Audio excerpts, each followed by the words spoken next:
नमस्कार, one India Hindi देख रहे हैं आप और आपके साथ मैं हूं दिव्यांशु। आज है फ्रेंडशिप डे और हमने सोचा क्यों ना हमारे यहाँ जो राजनीति रहती है हमेशा चमकती रहती है। एक दूसरे पर आरोप प्रत्यारोप लगते रहते हैं, लेकिन कहीं ना कहीं कभी न कभार एक ऐसी फोटोज आ जाती है जिसको देखने के बाद आपकी आंखें भी चकमगा जाती है। क्यों? क्योंकि आपको लगता है अरे ये तो आपस में इतने भिड़ते रहते हैं और इतनी सारे बवाली बयान एक दूसरे के खिलाफ देते हैं, लेकिन अचानक से आज बैठ के जो है थाली में खा रहे हैं या फिर चाय पी रहे हैं साथ में। तो आज फ्रेंडशिप डे के दिन मैंने सोचा कि क्यों ना हम लोगों से बात करें कि ऐसे पॉलिटिशियन के नाम दो लोगों के बताएं जिन लोगों को वो दोस्त के तौर पर देखना चाहते हैं, और अगर देखना चाहते हैं तो क्यों चाहते हैं कि वो दोस्त बने। हमारे साथ प्रशांत जी हैं। प्रशांत जी, आप दो पॉलिटिशियन के नाम बताइए जिनको आप चाहते हैं कि वो फ्रेंड बने, और बने तो क्यों बने। सीएम योगी आदित्यनाथ और दूसरा नाम है अखिलेश यादव, जो है समाजवादी पार्टी के चीफ। अब आप सवाल मुझसे यही करें क्यों क्यों बने। सीएम योगी आदित्यनाथ ताल्लुक करते हैं उत्तराखंड से, रहने वाले वो उत्तराखंड के हैं। और अखिलेश यादव जो हैं, उनकी जो वाइफ है उनका नाम है डिम्पल यादव। डिम्पल यादव कहाँ से हैं? वो भी उत्तराखंड से हैं। तो कहीं ना कहीं उत्तराखंड वाला तो कॉर्नर रहता है योगी आदित्यनाथ में, ये मेरा अपना मानना है। तो मैं चाहता हूँ कि ये दोनों दोस्त बने, अच्छा, ताकि घर पर आए, खाना पीना खाएं। लेकिन अक्सर आप देखते होंगे कि यूपी विधानसभा में कटाक्ष होता था, आमना सामना होता था, लेकिन फिर बीच में कौन आते थे? चाचा शिवपाल।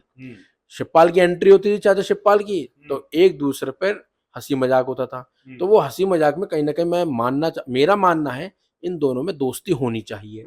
और क्योंकि घर में एक और बहू है, और वो बहू भी कहां से ताल्लुक रखती है? उत्तराखंड से। अक्सर योगी आदित्यनाथ पर आरोप लगते भी रहते हैं, मतलब सोशल मीडिया पे चीजें वायरल भी होती हैं कि योगी आदित्यनाथ अखिलेश यादव पे इतना ज्यादा कटाक्ष इसलिए नहीं करते हैं क्योंकि डिम्पल यादव जो है उत्तराखंड से ताल्लुक रखती हैं, तो कहीं ना कहीं सॉफ्ट कॉर्नर योगी आदित्यनाथ रखते हैं। अभी एक और वाकया आया था, संसद भवन से देखा गया था। बारिश का माफ कीजिएगा, एक ऐसा मतलब माहौल हुआ था कि अमित शाह सीढ़ियों से जा रहे थे, पीछे से एकदम अखिलेश यादव आते हैं, वो अमित शाह को इशारा करते हैं और नमस्कार करते हैं। तो एकदम जब दोनों का आमना सामना होता है तो एक दूसरे से हाथ मिलाते हैं, तो वो दोस्ती भी अच्छी है। मतलब कि योगी आदित्यनाथ अखिलेश यादव और दूसरी दोस्ती अमित शाह अखिलेश यादव। मैं तो मेरा ये मानना है। ठीक है जी, ठीक है। और भी लोग हैं। मुकुंद है मेरे साथ। मुकुंद, दो पॉलिटिशियन के नाम जिनको आप चाहते हो कि वो एज ए फ्रेंड रहें तो क्यों रहें। भारत की राजनीति में नरेंद्र मोदी और राहुल गांधी से बड़ा कोई नाम नहीं हो सकता, और पॉलिटिशियन का। हालांकि इनके साथ दोस्त शब्द जोड़ देना अपने आप में एक विडंबना जैसा बन जाता है, और जब बात आएगी नरेंद्र मोदी और राहुल गांधी की दोस्ती की, तो वो अपने आप में छा जाएंगे दोनों। संसद का वो वाक्य हम सबको याद होगा, हम सबने देखा जब नरेंद्र मोदी के गले पड़ते या गले मिलते से नजर आते हैं राहुल गांधी। अगर वो सच में एक दोस्ती होती तो उससे बेहतर कुछ नहीं हो सकता। जब से 2024 में आम चुनाव के परिणाम आए हैं, उसके बाद से स्थिति और बदल गई है। संसद में जिस रंगत में राहुल गांधी नजर आ रहे हैं वो भी शानदार है। एक ऐसा दोस्त जिसने दुनिया भर में डंका बजा रखा है, जी हाँ, नरेंद्र मोदी की मैं बात कर रहा हूं। और दूसरा राहुल गांधी, जो अब नए रंग में निखरते नजर आते हैं, उभरते नजर आते हैं। तो दोनों के बीच की डिबेट जो अभी सदन में नजर आ रही है, दोस्ती के किस्से भी उसी तरह देखने को मिलते। तमाम जो पॉइंट्स पे, पक्षों पे बात होती है, तर्कों पे बात होती है, तर्क वितर्क की शक्तियां जो हैं दोनों में बहुत खूब है।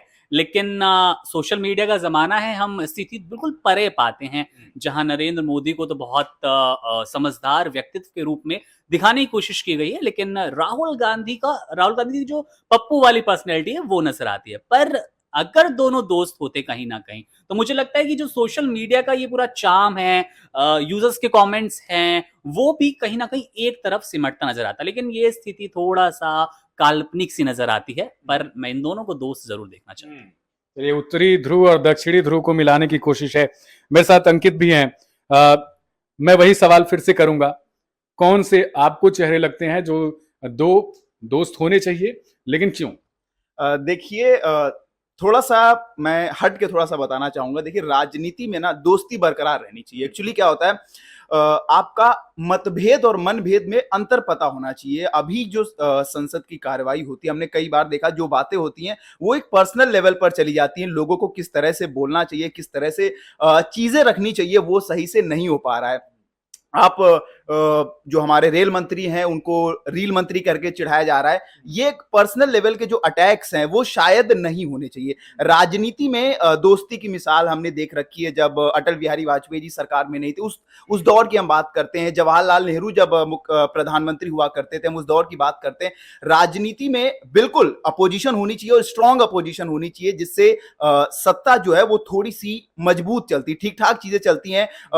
जो हम डिक्टेटरशिप की बात करते हैं वो नहीं आती है। लेकिन अगर यही चीज एक दुश्मनी शब्द शायद सही नहीं होगा, पर जब इस चीज में तब्दील हो जाती है कि एक व्यक्ति दूसरे व्यक्ति को सही और गलत ठहराने लगता है कि नहीं मैं सही हूं आप गलत हैं, या हर चीज के प्रमाण मांगे जाने लगते हैं, तो फिर वो वहां पर चीजें गड़बड़ होने लगती हैं। तो राजनीति में जरूर विपक्ष होना चाहिए, मजबूत विपक्ष होना चाहिए, लेकिन एक चीज को ध्यान में रखना चाहिए कि दोस्ती जो है वो बरकरार रखनी चाहिए और कुछ जो सेंसिटिव मुद्दे होते हैं उन पर राजनीति नहीं की जानी चाहिए। हमने कई मुद्दे पिछले 1-1.5 साल में ऐसे देख रखे हैं राजनीति में जो बहुत सेंसिटिव थे और उस पर जमकर राजनीति की गई है जो नहीं की जानी चाहिए थी। तो राजनीति में दोस्ती होनी चाहिए। जैसा मुकुंद ने बताया कि राहुल गांधी और नरेंद्र मोदी के बीच वो दक्षिणी ध्रुव उत्तरी ध्रुव का मिलना संभव नहीं है, पर ये हो सकता है, ये किया जाना चाहिए। दो नाम तो मैं चाहता हूं कि वो थोड़ा सा मैं बाद में बता सकता हूं, पर थोड़ा सा ये मेरा पर्सपेक्टिव है कि ये थोड़ा सा बेहतर होनी चाहिए। राजनीति को थोड़ा सा दोस्ती के लिहाज से रखना चाहिए। वो ऐसा नहीं हो कि जब आप साथ में मिले तो आंखें ना मिला पाए। इस लेवल की दोस्ती तो रखनी चाहिए कि आप जब मिलो तो एक दूसरे से गले मिल सको, ये रखना चाहिए। ठीक है, गले मिलना चाहिए। पर मैं 2 नाम चाह रहा हूं, सबसे 2 नाम तो बताओ कम से कम, किसे चाहते हो देखना भाई? सर मुझे ऐसा लगता है कि पॉलिटिशियंस के बीच में दोस्ती ऑफ कोर्स होती ही है। वो तो पार्टियों के चक्कर में थोड़ी बहुत ऐसी लड़ाइयाँ होती रहती हैं, कभी संसद में या फिर कभी किसी मुद्दे को लेकर के, लेकिन सब आपस में जब भी मिलते हैं अच्छे से मिलते हैं, पार्टियों में भी जाते रहते हैं। बट पर्सनली मैं चाहूंगी कि अगर 2 नेताओं में दोस्ती हो तो बिहार का एक नेता जो कि अभी काफी चर्चाओं में रहता है, भले ही उनको पलटू राम कहा जाता है, ऑफ कोर्स नीतीश और मोदी की दोस्ती हो, क्योंकि मैं बिहार की रहने वाली हूँ और इससे शायद बिहार को बहुत ज्यादा फायदा होगा। और ऑफ कोर्स इस बार के बजट में देखा भी गया है कि बहुत फायदा हुआ है बिहार को, बहुत से बजट पेश किए गए हैं बिहार को मिले हैं, इसलिए सर नीतीश। और ठीक है, मेरे साथ गोविंद भी हैं, सहयोगी हैं, और मैं इनसे चाहूंगा कि सहयोगी के तौर पर ये 2 नामों को बताएं, और बताएं तो क्यों, क्या लगता है उनको कि अगर वो दोस्त बने तो क्या होगा उससे? मेरा पर्सनल जो मानना है वो ये है कि बिहार के ही एक नेता हैं नीतीश कुमार, और उनके साथ ही एक और नेता हैं जो कि बीजेपी के नेता हैं सम्राट चौधरी। उनकी दोस्ती अगर होती है तो ये बीजेपी के लिए बहुत अच्छा होगा। बीजेपी के लिए अच्छा इस हिसाब से भी होगा कि वहां पर बीजेपी अभी जेडीयू पर डिपेंडेंट है, नीतीश कुमार पर डिपेंडेंट है, और अगर उन दोनों में दोस्ती होती है तो उससे बीजेपी बिहार में पकड़ बना सकती है, क्योंकि नीतीश कुमार हमने देखा है कि उनका कोई भरोसा रहता नहीं है। और ऐसे में सम्राट चौधरी एक ऐसी कड़ी है जिनके बल पर बीजेपी उनके साथ अपना संबंध स्थापित करना चाहती है। तो ऐसे में सम्राट चौधरी और नीतीश कुमार के बीच में अगर अच्छी दोस्ती होती है तो उससे बिहार में बीजेपी की जो पकड़ है वो और मजबूत होगी। और इसका दूसरा दृष्टिकोण हम उस हिसाब से देख सकते हैं कि अगर नीतीश कुमार और सम्राट चौधरी में ही आपस में नहीं बनेगी तो उससे बिहार का जो विकास है उस पर बहुत ज्यादा प्रभाव पड़ेगा। हमने देखा है कितने सारे पुल वहां पर गिर जाते हैं, अभी रिसेंट की घटनाएं हैं ये सारी, कि वहां पर पुल गिर रहे हैं, रोडें वहां पर जिस तरीके की हैं, वहां का एजुकेशन सिस्टम जिस तरीके का है, इसके अलावा वहां पर जिस तरीके की चीजें हैं वो सब सिर्फ और सिर्फ राजनीतिक कलह की वजह से ही उस सारे वजह है उसकी। ठीक है, हमारे साथ यशवंत सर भी हैं। आप किसे चाहते हैं, क्योंकि सब में आप वरिष्ठ हैं, तो मुझे लगता है कि थोड़ा आपका देखने का तरीका थोड़ा अलग होगा सर।